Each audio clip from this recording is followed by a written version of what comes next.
Hi, my name is C, just C, and this channel is going to be pretty simple. I'm not going to buy a lot of expensive equipment. I'm just using my cell phone, and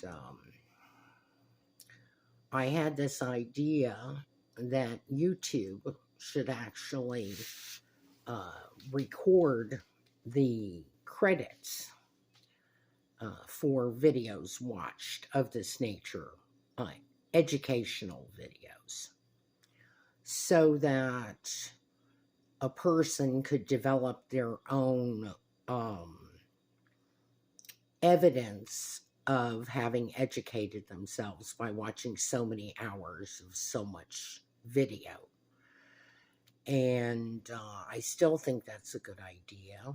I think YouTube is really missing out on a huge opportunity to become a place of learning and receive a certificate from YouTube, because they have the ability to verify not only the videos you watch, but that you watch them from beginning to end, so that you can sort of DIY your education and tailor it to suit yourself. I don't see why they shouldn't do that. I would like to see that. But I suppose it's a matter of getting through to them. This is basically going to be what you kids might think of as boring, but then really good information won't be necessarily so entertaining. I'm 60 years old, and what qualifies me to be writing these videos is, or creating these videos, is a vast amount of experience. I've lived a very intense life, and I've learned a lot of things. And I want to share them with younger people and older people, if they have the ability to admit that they don't have all the answers. And maybe some little old lady from Texas might know a few things that they haven't figured out yet. I think that one of the first foundations to happiness has nothing to do with making a lot of money. I think it's establishing a firm foundation of relationships that are supportive, conditionally supportive. You want conditional love and support when you are goal oriented. If you are not goal oriented, of course, you want unconditional love, because you're not challenging yourself. You just want to be comfy and you want to feel good. I'm a firm believer that happiness begins with real self-esteem. How you attain self-esteem is of the utmost importance. You cannot get self-esteem by following other people's values, i.e., the value, for example, of getting a degree, running a business, and doing all the usual things that people do. You get real self-esteem by distinguishing yourself, having your niche in life, your values might start out in business, for example, or education. But then you would, or relationships, but then you would need to tailor it to your specific flavor of values, and then pursue it like the devil so that you can feel proud of who you are, truly proud of who you are. If you're just goal setting based on other people's values, oh, well, everybody seems to be interested in making a lot of money. So if I make a lot of money, I'm going to feel good about myself. Doesn't work. Look at movie stars, for example. They are usually people motivated to do what they do because they want attention. Excuse me. Because they want attention. So they go after the attention, and if they attain the fame, the attention that they want from the general public, that approval, they eventually figure out that that didn't really work. Because again, it had to do with putting your power in the hands of other people and their values. Okay? So the way you get real self-esteem is from your own personal values, whatever they are. Okay? So you're sitting here going, what are my values? What are my values? Good question. You know? But they might be something like this. I value persisting until I get an answer. I don't care how long it takes me to get to where I'm going, as long as I keep putting one foot in front of the other and getting up when I feel I've fallen down. I value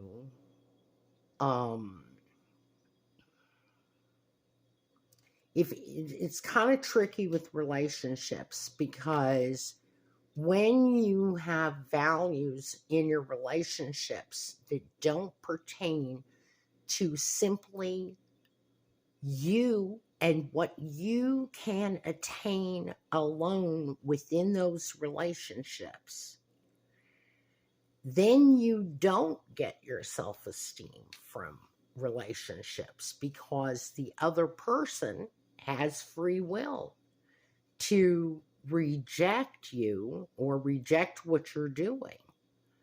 So relationships are kind of tricky for getting your self-esteem, but it can be done if you are self-centered,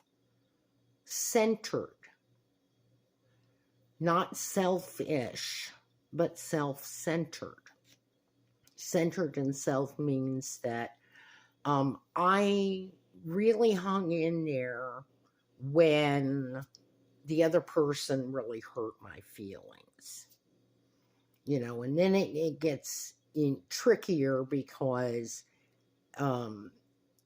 if that's your value, then when is it time to quit?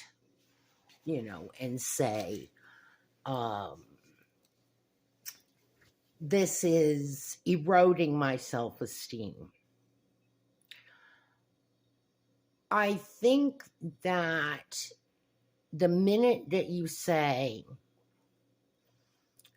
this is eroding my self-esteem, it's time to perhaps not necessarily quit, but completely pull away from the individual that you're engaging with. Recenter yourself learn to pick yourself up, dust yourself off, and from a completely self-centered place, heal before you decide to go back for round two. You don't just stay in it and let the erosion continue to occur moment to moment.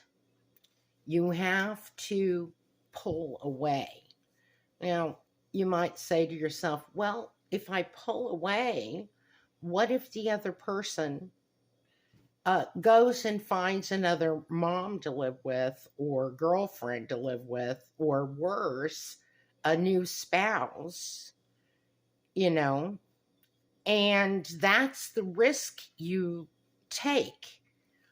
But for sure, if you work at the process the way I just described it and pull out until you center yourself, heal yourself, for sure, you're going to be a more valuable individual and someone you can take pride in than you were before. Now, I think the ultimate in relationships is not only do you persevere, you're long suffering, you do all this other stuff, and you learn when to pull out and heal yourself before you go in for round 2 and 3 and 4 and 5 and 6 or whatever. But that you also improve yourself each time and acknowledge that you, in yourself, that you've made improvements along the way. And you're ready now to share that with others, okay? Because to me, it's of value if you take the crap in your life, whatever it is, in business, a failure, or several failures, or relationships, and you say, look, I have had this experience. Now, not only am I improving myself and my own self-worth, but I've done it so well, I have something to offer you. You know, if you'd like it, would you like some advice? Because I've been through the same thing. That to me is the ultimate value, is to turn around, take all the crappy situations that you had to suffer through, that you came out of, that you survived, and you survived successfully with your self-esteem. I don't want to say intact, because it doesn't feel like it's intact when you're going through it. Retrospectively, you know that it remained intact because you learned how to bounce back time and again. But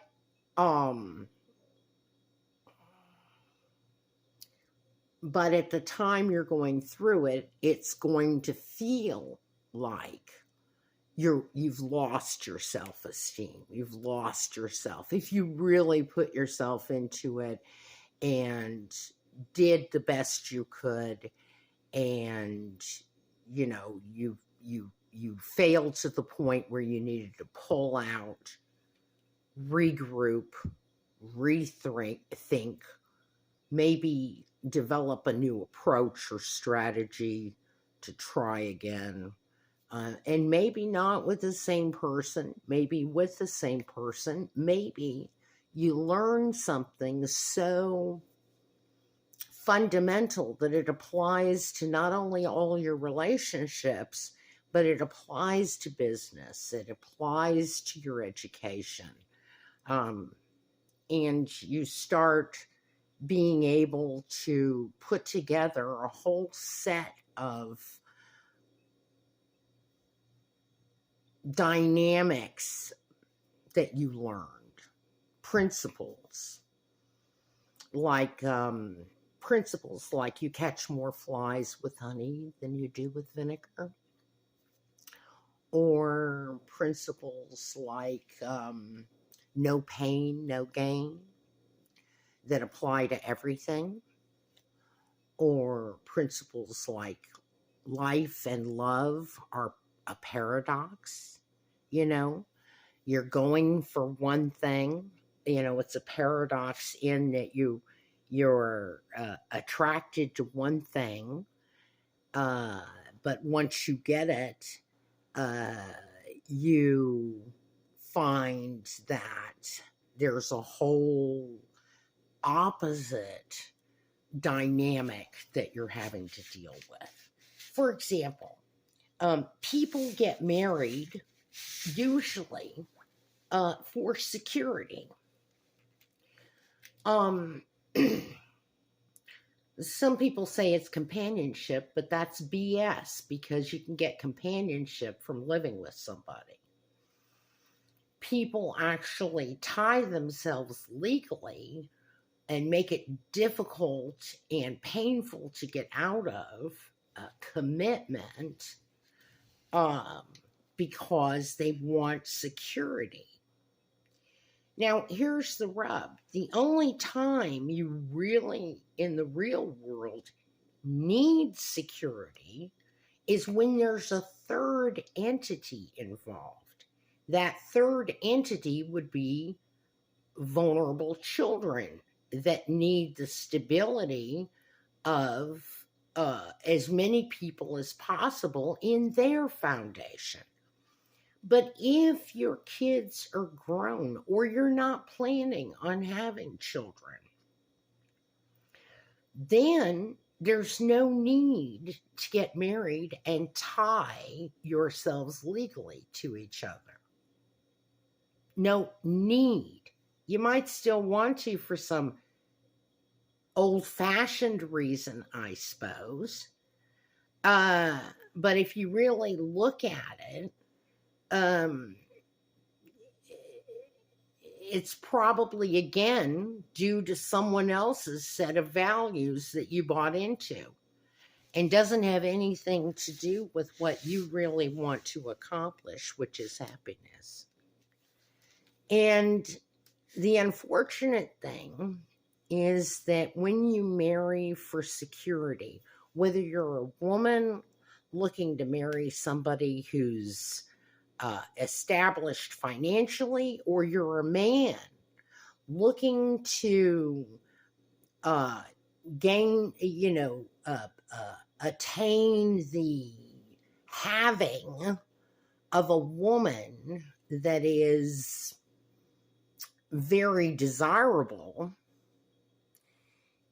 either way, the moment that you go after the security and you're not willing to experience the other dimension or the other level of no pain, no gain, no risk, no win, you fail to do that, and you expect the other person to pad your corners and give you this feeling of security instead of a commitment for security. I mean, we can never do anything about people who are going to break their commitments. There's nothing you can do about it. It's a crapshoot. I mean, you can try to see if a person has a history of keeping their word. You can check and see how many marriages they've been in. I've been in 3, and then you can get into the devil of the details, and you can say, well, am I willing to, take a chance? Have they ever been, when they were divorced, was it ever an issue that they'd been cheating on the other spouse? I mean, they can, things like that could be researched. So, to kind of see how good their credit rating is in terms of believing that you have a pretty good chance of trusting, that when they say they're in it, they're really in it, and they're not going to act one way to your face, get upset with you, and then use that, and then notice that they're feeling distant because they're upset with you and they haven't resolved their issues, and then sneak behind your back to go be with someone else. I mean, really, that's the real reason why men and women do that, is because they are getting upset. They don't know what to do about being upset. Then they start to become aware that they're not desiring that person anymore. I mean, how desirable is a person you're upset with? Not very. So you have to understand that whether conscious or unconscious of being upset with someone, that's the real reason that you quit having feels for that person. Now, you might be the kind of person who stays in a commitment even though you don't have feels for that person. There are a lot of people who've been in a previous relationship, for example. Never mind, let's just say the second relationship you're in is perfect for you. It's, you feel safe, comfortable, all this sort of thing. But the reality is that with the previous, after the first relationship you had went south and you had feels that got crushed and you didn't know how to deal with it, so you just, either got angry about it and irritable and did little unconscious nasty things to get even with them, or maybe you were conscious of it. But push comes to shove. The bottom line is you got these feels for somebody, real feels. You got crushed and you gave up in that relationship before you even got in the second one.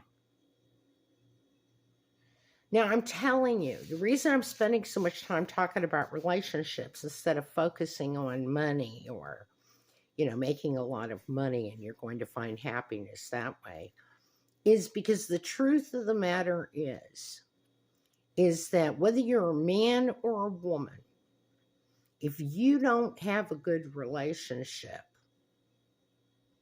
with other people, and I'm talking about a support system, you know the Christmas tree, okay? I'm not a Christian, okay? I'll just let you know that right now. But the Christmas tree, you know how those lights come on and off, flash on and off alternately? Some of them are on when some of them are off. Well, that's the way your support system, a normal support system, would work. You call up one buddy and they're busy, or another buddy is going through a crisis. So those lights are out for you, okay? Hopefully, with your significant other, you don't let the anger issues, hurt, pain, whatever they did or said that turned you off, or, or maybe they're just not as exciting as they used to be. And that's another one, right? They're just, in general, they're just not the same person you married.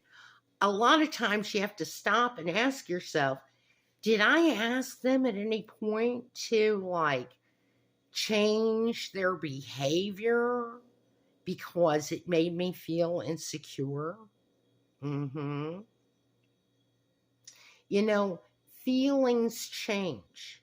And as you grow more confident, okay, your feelings don't get hurt in the same way. You know, look at it this way. When you're a kid, you're on the playground, right? Somebody goes, Nanny, Nanny, Boo Boo, your name is Poo Poo. Okay, you get really hurt. By the time you're 25 years old, if somebody walked up to you and said, Nanny, Nanny, Boo Boo, your name is Poo Poo, you'd be like sitting there going, what the hell is wrong with them? Did you forget to take your medication this morning, or you forgot your Wheaties, or what? It would be like water off a duck's back. The reason why is because your feelings are fluid and evolutionary in nature if you're growing and developing. Now, if you're drinking and drugging, you're immediately inhibiting your ability to feel pain, emotional pain, and thereby you are self-medicating and thereby medicating your feelings, which are supposed to be there to show you what work you need to do, right? Because if we don't put our little finger feel the pain from the nerves of burning our little finger, we don't learn to pull our hand back before we fry our entire hand to death, right? And then have to have it amputated. So your hurt feelings, your brain tells you this pain is excruciating. I can't stand this. And yet you don't give yourself permission to discuss it. Maybe you tell yourself, well, a good person wouldn't even mention it, or, I just feel kind of, like a fool for saying that upset me, or, whatever it is. Or who knows what excuses. And there are lots of excuses people come up with for failing to reveal little hurts that they have. They even hide them from themselves. And if you make it your business to grow yourself emotionally and keep growing, and let your partner challenge you, and quit trying to get them to change their behavior so that you can feel more secure. That's the wrong approach. You're trying to change the environment instead of growing up and out of nanny, nanny, boo, boo, your name is poo, poo. Because eventually you're going to look at a lot of that nonsense when it comes at you, and you're going to go, were you trying to insult me or be funny? Were you trying to hurt me? Are you saying you're hurt? Is that what it is, sweetheart? Did your feelings get hurt? Now you begin to understand. So the secret to happiness is a good foundation. Now, some people are going to be able to support you in relationships. Hopefully, you have one or two friends that are good in relationships and in supporting you in your goals. For example, someone who says, I want to do something really great. I want to run for office, or something that you yourself are not motivated to do. And even if you can support the other person, and hey, instead of saying, oh, what do you want to do that for? I don't think you can do that. You just say, well, I don't know. You know, maybe you can do it. I've never tried anything like that. I'm probably not going to, or tell me how it works out. I'd like to know if it's possible that somebody from our level could do something like that. I mean, those are healthy responses. But a lot of times you end up with people who have limited themselves. And for some reason, they think because your friends or associate with them, that your goals are some kind of like you are them and they are you, just because you're friends. And so what rules they've limited themselves to are supposed to apply to you too, which is ridiculous because you're two different people and you might approach something that they tried and failed at and find that you're successful, right? Now we have, I'm not a Christian, but I have read a lot of the Bible. So I want to make an allusion to Cain and Abel. And what you had was a case of a couple of brothers. They could have been friends. They could have been a husband and wife. And the one of them gets all this favor from God because of what he's doing. So does the other one sit there and say to himself, gee, I'm going to do what he's doing because I want what he's got? No, the other one feels insecure about himself because he didn't set his, he wasn't conscious of his own values, setting his own values, appreciating himself and working on himself emotionally. And so he went to the external solution, which is, I know what I'll do. I'll annihilate the competition. And he goes and he tries to annihilate the competition. Now, whether that's spiritually annihilate, emotionally annihilate, because you just said, what do you want to do something like that for? It won't do any good. How do you know it's not going to do any good if you don't let the guy try it? Right? I mean, let's be scientific about it. That's like telling a scientist, listen, don't even run that experiment there.